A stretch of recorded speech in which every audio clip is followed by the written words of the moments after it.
안녕하셨습니까? 반갑습니다. 히브리서 11장 24절에서 26절에 있는 말씀을 읽겠습니다. 히브리서 11장 24절에서 26절에 있는 말씀을 읽겠습니다.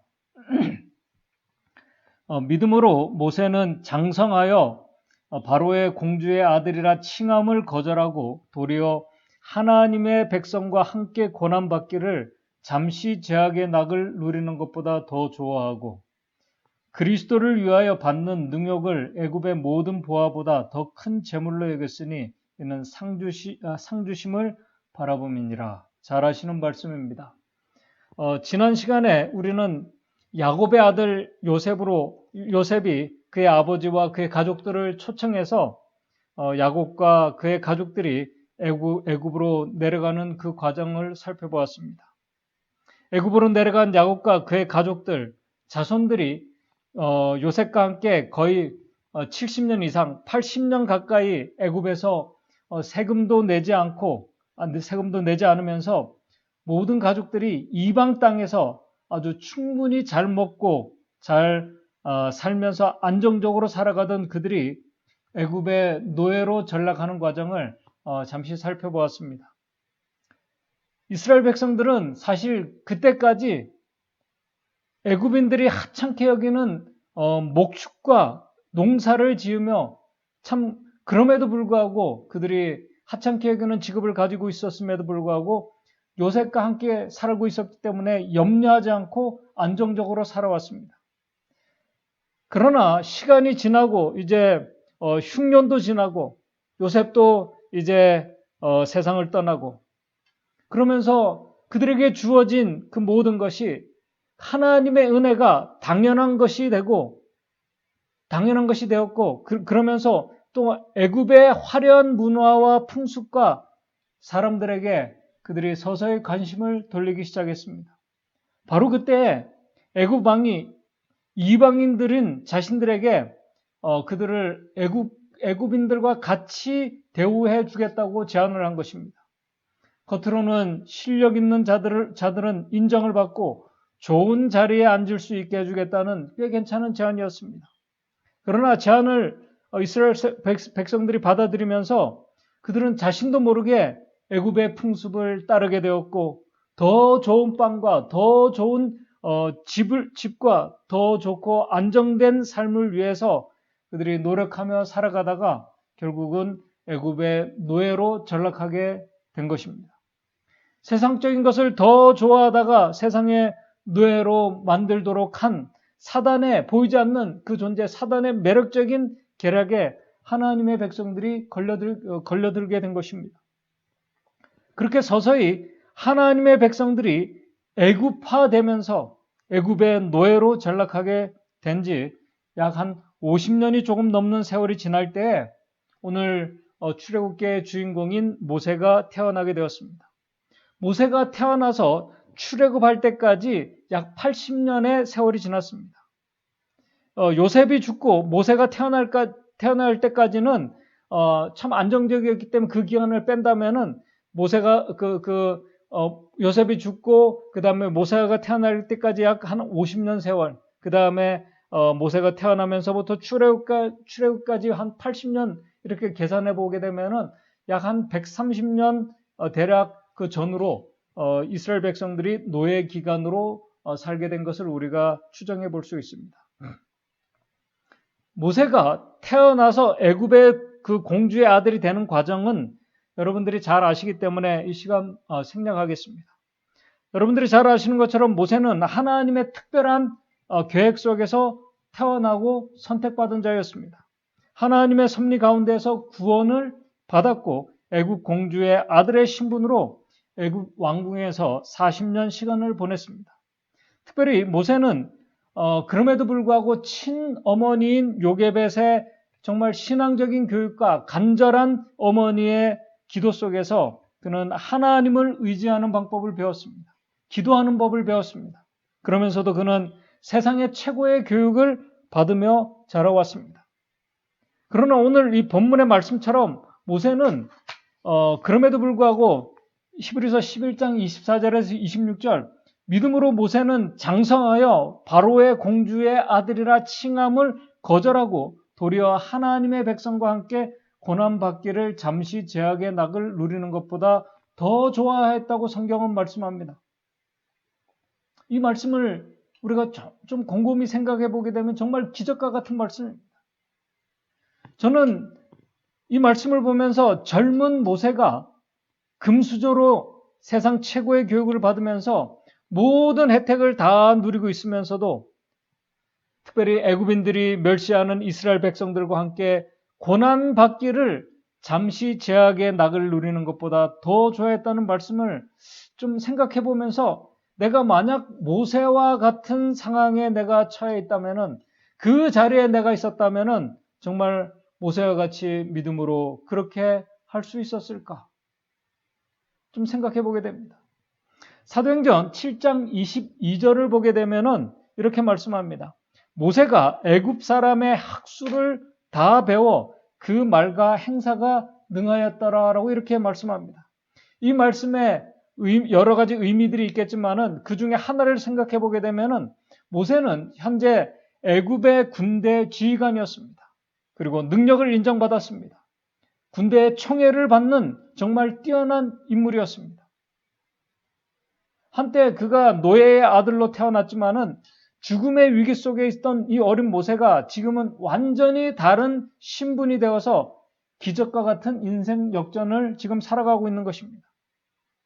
그런데 그런 기적이 일어날 수 있었던 이유는 하나님께서 사단의 정말 교묘하고 잔인한 계획을 하나님께서 선택하신 모세를 구원하셔서 모세를 이스라엘 백성들의 지도자로 훈련하고 교육하는 일로 하나님께서 하나님의 은혜로 그렇게 바꾸셨습니다. 그렇게 애굽 안에서 훈련을 받아온 모세는 사도행전 7장 23절을 보게 되면은 나이 40세가 되매 이제 40세가 되었을 때 그 형제 이스라엘 자손을 돌아볼 생각을 그때 하였다고 사도행전에는 말씀을 하고 있습니다. 어떻게 애굽에서 교육을 받아온 모세가 애굽 백성들이 아닌 이스라엘 백성들을 돌아볼 생각을 하게 된 것일까요? 참 이상하지 않습니까? 어머니 요게벳의 간절한 기도 때문일 수도 있을 것입니다. 그러나 부조와 선지자 245쪽을 보게 되면은 그 40년 기간 동안, 그 바로의 궁전의 기간 동안 하나님께서 보내신 천사들이 이미 고통받고 있는 이스라엘 지도자들, 장로들에게 하나님의 백성들을 구원하실 때가 가까웠다는 것을 그들에게 알려주시면서 이 일을 위해서 하나님께서 선택하시고 사용하실 사람이 모세라는 사실을 알려주었다고 말씀합니다. 그리고 모세가 미디안 광야로 도망하기 전에 부자 선지자에 보게 되면 천사들이 모세에게 하나님께서 너를 통해서 고통받는 백성들에게 자유를 주실 것까지 모세에게 알려주셨다고 말씀합니다. 정말 하나님의 귀한 섭리였습니다. 오늘 우리가 모세와 같은 그런 환경에서 이 세상 최고의 교육을 받으며 세상 풍습과 문화들을 배우고 지도자로서 교육을 받아오면서 그러한 것들을 지혜롭게 세상적인 애굽의 것들을 적당히 거리를 두면서 하나님을 믿으며 그렇게 신뢰하면서 살아오면서 나는 애굽의 지도자가 아니야. 나는 애굽의 지도자가 아니야. 나는 이스라엘의 지도자가 되어야 할 사람이라고 생각하고 있었다면은 아마 이 모세가 이 40세면은 완전한 성인의 나이입니다. 그러면은 모세가 아마 엄청난 고민과 갈등 속에 있었을 것입니다. 그런 상태에서 노예의 지도자가 되는 것이 애굽의 군대의 사령관이나 왕자가 되는 것보다 사실은 더 어려운 선택이었습니다. 그렇다면 하나님께서 어떻게 나를 사용하셔서 이스라엘의 구원자가 되게 하실까? 아마 모세가 조용히 몰래 기도하며 그렇게 준비했을지도 모르겠습니다. 그렇다면 어떻게 해야 이스라엘 백성들의 내가 지도자가 되며 그들을 어떻게 내가 구원할 수 있을까? 그리고 구원한 다음에는, 그들에게 자유를 준 다음에는 이 백성들을 어떻게 해야 되는가 한번 생각해 보시기 바랍니다. 그 일을 하기 위해서는, 백성들과 함께 고난을 받기 위해서는 자신이 노예의 신분이 되든지 아니면 노예의 신분이 되어 노예의 지도자가 되든지 해야 할 것입니다. 그러나 모세는 예수님처럼 창조주 하나님께서 인간의 신분으로 오시기로 하셨던 것처럼 모세는 노예가 되기로 그가 준비된 자는 아니었습니다. 백성들을 구원한다는 것이 어떤 면에서는 노예가 되어 애굽의 반역을 일으켜서 독립운동을 하는 것 말고는 사실 그 당시 그 상황에서 대안이 없었습니다. 나라가 하루아침에 망하지 않는 이상 그랬습니다. 모세는 또 한편으로는 바로 이때를 위해서 하나님께서 자신을 애굽의 군대의 지휘관의 교육을 받게 하셨다고 생각했을지도 모르겠습니다. 그러나 하나님께서는 그렇게 계획하고 계시지 않았습니다. 그리고 백성들에게 자유를 주었다고, 그들에게 자유를 주었다고 만약에 그렇게 우리가 생각해 보겠습니다. 이 말은 나라를 전복시키고 독립했다는 말입니다. 자유롭게 된 이스라엘 백성에 대한 모세와 백성들의 생각 속에는 하나님께서 준비하신 약속의 땅, 가나안 땅이 없었습니다. 사실은 이때까지는. 그 나라에서 자유한 자가 되는 것, 나중에 먼 훗날에 더 좋은 나라, 사망과 고통이 없는 자유의 나라, 하나님 나라를 믿음으로 보았을 것이라고 우리가 생각을 해도 현실에는 그들이 하늘나라에 갈 수가 없는 상황이었습니다. 그런 가운데 사도행전 7장 23절을 보게 되면 이렇게 말씀합니다. 아까 말씀을 드린 대로 나이 40이 되매 그 형제 이스라엘 자손을 돌아볼 생각을 했다고 성경은 말씀합니다. 그러나 모세가 그렇게 생각했을 때 사실은 모세 자신이나 이스라엘 백성들이 하나님께서 계획하고 준비하신 구원의 때와 방법과는 전혀 맞지가 않았습니다. 그때가 아니었습니다. 그것은 모세의 생각이었습니다. 오늘 여기에 우리 정말 재림 성도들에게 주는 기다림의 신앙과 하나님께서 이루어 가시는 구원의 은혜에 대한 아주 중요한 교훈이 여기에 있습니다. 모세는 자신과 이스라엘 백성들에 대한 하나님의 구원의 계획을 그가 듣고 알고 있었습니다. 천사가 알려주었기 때문에. 언젠가 하나님께서 당신의 백성들을 구원하시고 자유를 주시고 회복해 주실 것이라는 믿음을 가지고 있었습니다. 그렇다면 어떻게 하나님께서 자신을 통해서 그 일을 이루실까? 그리고 언제 그 일을 이루실까? 언제까지 내가 기다려야 하는가? 기다리는 동안 자신과 하나님의 백성들이 어떤 마음과 태도로 하나님의 때를 기다려야 하는가? 구체적인 실행 방안에서 하나님과 인간의 계획이 전혀 다름을 우리가 발견하게 됩니다. 그 모습이 사도행전 7장 25절에 나와 있습니다. 이렇게 말씀합니다. 저는 그 형제들이 하나님께서 자기의 손을 빌어 구원하여 주시는 것을 깨달으라고 생각하였으나 저희가 깨닫지 못하였더라라고 이렇게 말씀합니다. 모세는 지금까지 이스라엘 백성들을 하나님께서 자기의 손을 빌어서 구원해 주실 것이라고 생각하고 믿었습니다. 문제는 그때가 언제인가 하는 것이었습니다. 그의 생각과 하나님의 생각이 달랐습니다.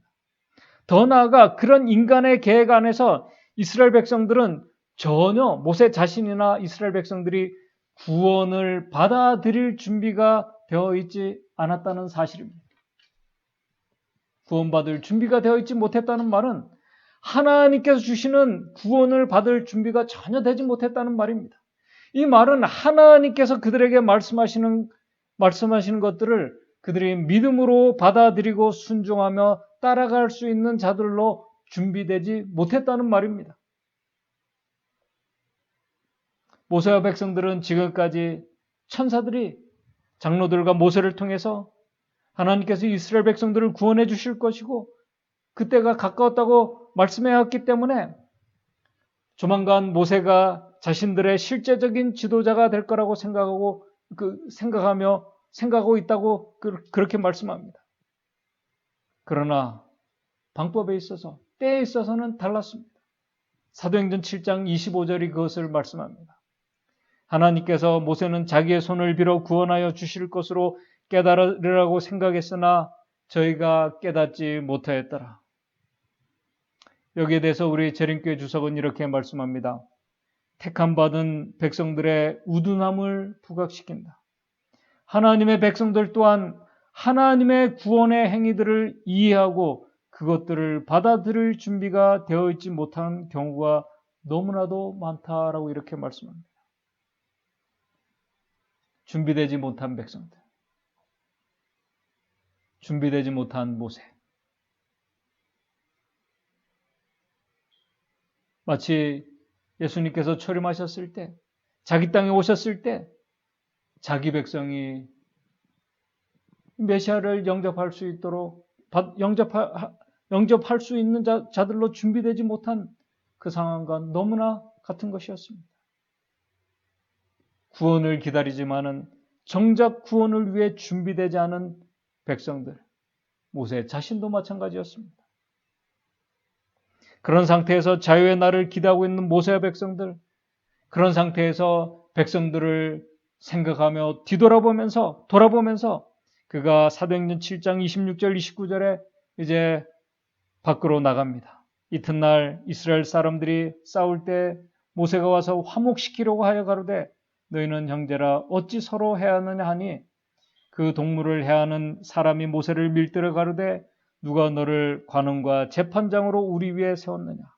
백성들도 전혀 모세를 받아들일 준비가 되어 있지 않았습니다. 네가 어제 애굽 사람을 죽인 것 같이 또 나를 죽이려 하느냐 하니 모세가 이 말을 인하여 이제 도망을 하게 됩니다. 현실과 상황은 자유의 시간이 다 된 줄 알았는데, 자유의 날이 다 된 줄 알았는데 모세와 백성들이 전혀 준비가 되어 있지 않은 것이었습니다. 오늘 예수 그리스도의 재림을 기다리는 재림 성도들의 모습이 혹시 이 모세와 백성들과 같은 그런 생각과 믿음으로 이 구원의 날, 재림의 날을 기다리고 있지는 않는지요.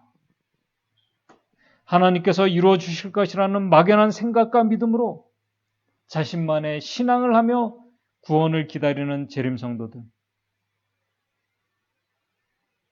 그러나 하나님의 계획 속에는 그들을 먼저 모세를 시련의 광야로 인도하셔서 그를 훈련시키고 교육시키려고 하는 것이 하나님의 계획이었습니다. 모세는 거기에 대해서 전혀 준비가 되어 있지 않았습니다. 모세가 먼저 광야 40년 미디안 광야길을 걷게 됩니다. 그리고 나중에 40년 후에 돌아온 후에 준비되어 있지 않은 이스라엘 백성들을 또 준비시켜서 40년 광야길을 가게 하십니다. 모세가 미디안 광야에서 외롭게 40년을 보낼 때 40년을 보낼 때까지 과연 그가 어떤 생각 속에 있었을까요?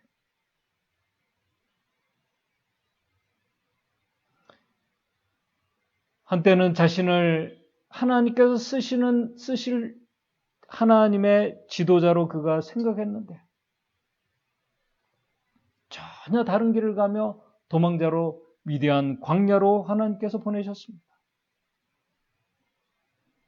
외롭게 40년 그 광야 생활을 하면서 우리가 그런 처지에 처해 있다면 하나님의 역사하심과 인도하심을 어떻게 믿음으로 받아들일 수 있을까요? 오늘 우리가 그런 시간을 보내야 한다면 우리 부조화 선지자에는 이렇게 말씀합니다. 사람들은 그 오랜 세월 동안의 수고와 남의 눈에 띄지 않는 상황을 시간적 큰 손실이라 생각하게 될 것이었다라고 이렇게 말씀합니다. 그러나 하나님의 계획 속에는 먼저 이스라엘 백성들이 40년 광야 여정에 들어가기 전 먼저 모세 자신이 미디안 광야에서 하나님의 인도하심과 교육하심으로 모세가 자신이 하나님을 전적으로 의지하는 법을 배워야 할 필요가 있었습니다. 영적인 지도자가 되기 위해서, 하나님께서 인도하시는 길을 그가 가기 위해서 먼저 그가 고난의 길을 미디안 광야에서 그가 배워야 했습니다.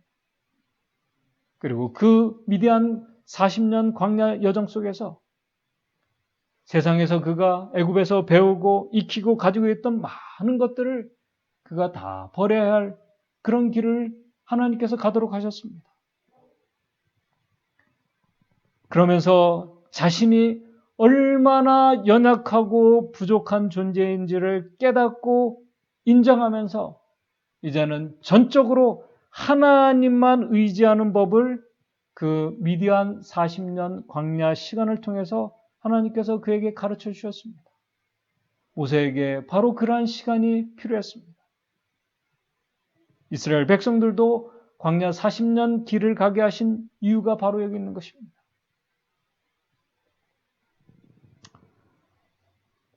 하나님께서 오늘 저와 여러분들에게 우리의 인생의 광야길을 우리를 걷게 하시면서 재림 신앙을 하게 하신 이유가 바로 여기에 있다고 증언의 말씀을 우리에게 말씀합니다.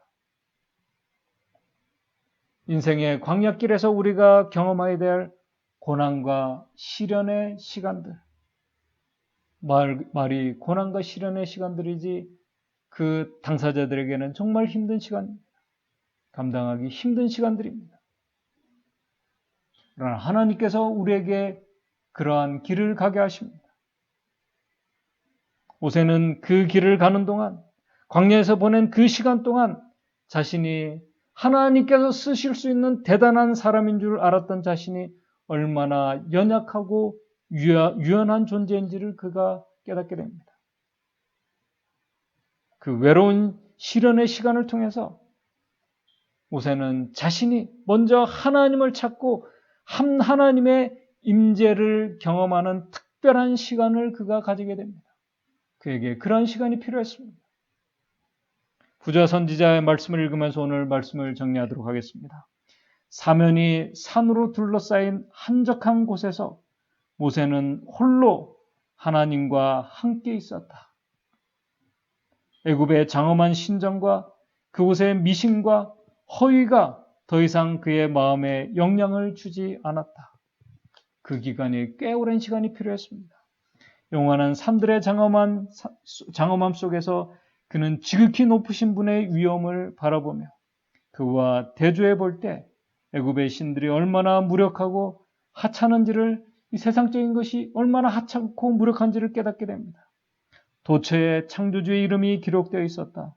모세는 그분이 임재해 계시는 곳에 서 있는 것 같았고 그분의 능력으로 둘러싸인 것 같았다. 여기서 그의 자존심과 자부심은 완전히 일소되었다. 단순하고 소박한 광야 생활을 통해서 애굽의 안일과 사치의 결과들은 다 없어지고 말았다. 모세는 참을성 있고 경건하고 겸손하게 되어 그의 온유함이 지면의 모든 사람보다 승하게 되었다. 그러면서도 능하신 야곱의 하나님에 대한 믿음이 강하게 되었다. 미디안 40년 광야 시간에 모세에게 나타난 변화였습니다. 하나님께서 오늘 저와 여러분들에게 우리 재림신앙에서 오늘 이 세상 인생의 광야길에서 특별히 시련과 고난의 길을 가게 하시고 허락하시는 이유가 바로 여기에 있는 것입니다. 오늘 모세와 같은 이 광야길에서 실현의 그 길에서 우리의 유한하고 우리의 연약한 존재임을 우리가 특별히 더 절실히 느끼면서 하나님을 절실하게 찾으며 하나님의 임재하심을 바로 우리가 있는 곳에서 깊이 경험하면서 하나님께서 사용하실 수 있는 믿음의 사람으로 겸손한 재림 성도로 준비되는 성도들이 저와 여러분들이 되시기를 바라면서 말씀을 마치도록 하겠습니다. 기도하겠습니다. 하늘에 계신 하나님 아버지, 참 우리를 향하신 하나님의 계획과 그 인도하심 저희들 알 수가 없습니다. 하나님의 우리를 향한 계획과 인도하심이 우리의 생각과 우리의 계획과 완전히 다를 수 있음을 우리가 말씀을 통해서 확인하게 됩니다. 그러나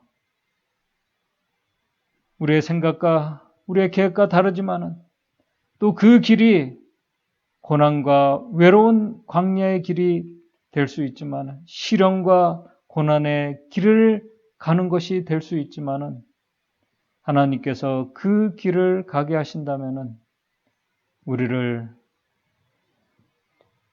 하나님께서 사용하실 수 있는 겸손하고 하나님께서 쓰실 수 있는 모세와 같은 신실한 종으로 우리를 교육시키고 있음을 우리가 믿을 수 있도록 도와주셔서 하나님께서 우리를 고난의 광야로 시련의 그 길로 인도한다 할지라도 우리가 믿음으로 그 모든 것을 감당하며 하나님을 전적으로 구하고 찾으며 그분의 임재하심을 우리가 고난 속에서 고난의 그 광야길에서 경험할 수 있도록 도와주시옵소서.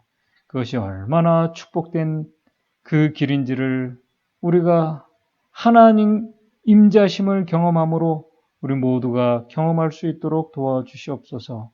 오늘 안식일 특별히 시련과 육신의 질병 가운데서 하나님의 임재하심을 우리가 경험함으로 인해서 그 하나님의 은혜를 깊이 경험하는 복된 안식일 될 수 있도록 인도해 주시옵기만을 바라오며 예수님의 이름으로 기도드리옵나이다.